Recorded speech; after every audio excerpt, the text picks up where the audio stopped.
De Dutch Open International Sheepdog Trial is een mooie gelegenheid voor schapen- en hondenliefhebbers om met de sport kennis te maken. Deelnemers uit heel de wereld strijden voor de Dutch Open Trophy. Een prachtig evenement om te zien hoe internationale tophandlers met hun honden op de centimeter nauwkeurig schapen over het veld sturen. Op vrijdag, zaterdag en zondagochtend zijn er kwalificatieruns en op zondagmiddag is er een grote finale.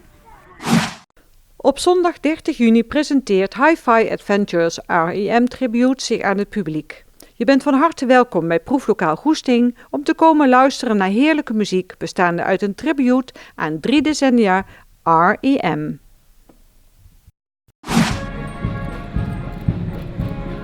Op Koopzondag 30 juni organiseert Schutterij Het Zandakker een historische taptoedag.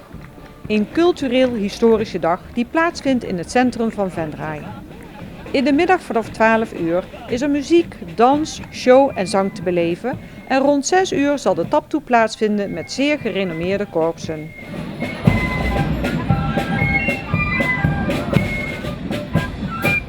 Jij bent veel te mooi om in je eentje naar huis toe te gaan. Op zaterdag 6 juli vindt het Smartlappenfestival van Venray plaats. De Chanellekes hebben ook dit jaar andere koren uitgenodigd om het centrum om te dopen tot Smartlappencentrum.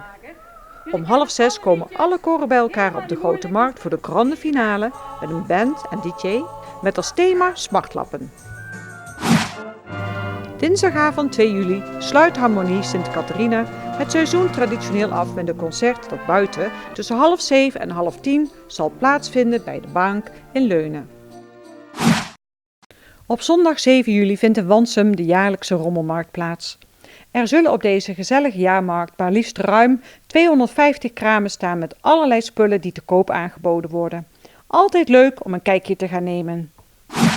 Op zondag 30 juni vindt de Zomerse Zondag plaats in Kastenraai.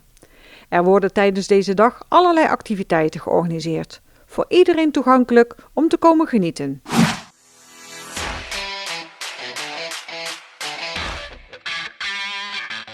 BOZM staat voor Band op zondagmiddag en belooft een gezellige middag in wijkcentrum Het Stekske, waar iedere keer een andere band komt optreden. Op de website kunt u zien welke band u muzikaal zal gaan verrassen. Speelstad Venray wordt dit jaar georganiseerd op 6 juli en vindt plaats op het Schouwburgplein. Het belooft weer een spectaculaire dag te worden met diverse leuke spellen voor de jeugd.